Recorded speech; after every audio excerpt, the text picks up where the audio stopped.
Hello everyone, welcome to my channel. Please subscribe and keep watching more details. 90 Day Fiancé, Greg Chillak and Joan Kruchov are rubbing me the wrong way. Will they be cast again? I'm not liking 90 Day Fiancé Season 11 couple, Greg Chillak and Joan Kruchov, as their behavior and attitudes are rubbing me the wrong way, but I fear they may be cast in the franchise again. 90 Day Fiancé Season 11 is more than halfway through the season, and Greg and Joan have gotten a lot of screen time as their wedding day approaches.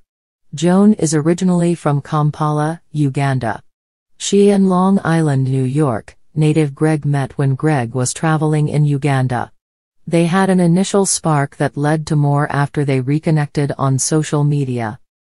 Greg was a 35-year-old part-time baker who, admittedly, never held down a real job when he entered the franchise. And 27-year-old Joan abandoned her NGO director job to come to America and be with Greg. I've noticed several red flags between the pair. Video game addicted Greg had turned down a good state job opportunity, while Joan was full of unhealthy ultimatums. The pair don't seem to function in an adult relationship well, as they rely on Greg's mother, Lucille, a lot, and their treatment of her irks me. Greg lives in his mother's house, and before Joan arrived, Lucille did everything for Greg. Between picking up after him, cleaning, and encouraging him, Greg depended on his mother for full support. Once Joan came to America, she, too, relied on Lucille. Greg does have dreams of buying his own house one day, but he is completely unrealistic, as is Joan. Joan wants the timeline to move out to be 6 months, but Greg knows he won't have the funds by then. Moreover, Greg won't compromise and move into an apartment, which I find annoying.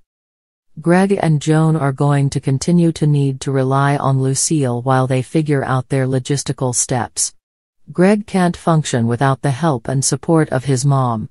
While I think it's great they share a close bond, I think Joan and Greg are taking advantage of her since they don't seem to appreciate all that she provides. Lucille gave Greg and Joan a roof over their heads only for Joan to turn around and tell Lucille that she was in her own home too much and should go out more. I do acknowledge that Joan has been doing some of the house chores, unlike Greg, but her comment towards Lucille, I felt, was super out of line. Then, Joan asked Lucille to drive her to her wedding dress fitting, and Lucille thought she would be part of the experience. But Joan didn't want Lucille to come, and she instead had a video call with her family. It hurt Lucille's feelings again. I don't think Joan should be so harsh and dismissive of Lucille, given all she's doing for her. Lucille wants to be a good mother-in-law, but Joan is making it hard. 90 Day Fiancé's Greg and Joan do have an inflammatory storyline and circumstances, which usually bodes well for couples who have tended to return to the franchise after their initial appearances. However, I don't think they are interesting enough to merit an entire follow-up narrative on the happily ever after spin-off. Were they to be selected to appear again, I think the catch-up self-filmed spin-off 90 Day Diaries would be better suited for them, although I wish they would just fade away into 90 Day Fiancé history. If you've been keeping up with the latest whirlwind season of 90 Day Fiancé, you're no stranger to the chaotic chemistry of Greg Chillak and Joan Kruchov. On paper, this international couple should have been TV gold. He's a Midwestern hardware store owner with a love for barbecue and vintage-tongued Belarusian beauty with a fondness for designer handbags and existential poetry. But in execution, the two are about as compatible as oil and water, except more volatile. Let's be honest, Greg and Joan are rubbing a lot of viewers the wrong way, and I'm not just talking about their never-ending arguments about oat milk versus whole. There's a certain level of dysfunction that makes 90 Day couples compelling, but Greg and Joan seem to have taken it a step further. Watching them interact sometimes feels like witnessing a couple mid-divorce rather than two people supposedly in the honeymoon stage of their K-1 visa journey. It's not just the arguments, it's the vibe. From the moment Joan stepped off the plane, stilettos clacking against the grimy floor of Terminal B, she looked like she had already made up her mind that Greg was beneath her. And Greg? He met her at arrivals with a half-wilted bouquet and a passive-aggressive comment about how long it took her to come out. Sparks flew, but not the romantic kind. Their storyline has been peppered with bizarre moments that leave you wondering if they're for real or just playing it up for the cameras. Who could forget the scene where Greg proudly introduced Joan to his friends at a tailgate party, only for her to refer to the barbecue sauce as cheap ketchup? Or the moment she took a phone call mid-argument to order authentic European linens while Greg stared into the distance, emotionally crumbling like a man who just lost a silent auction? Still, it's not entirely Joan's fault. Greg can be maddeningly patronizing.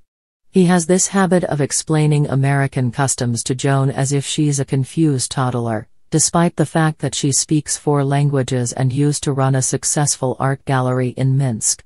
His catchphrase this season might as well be, "Well, here in America, we do things this way," usually said right before doing something incredibly illogical, like deep-frying pickles in a crock pot.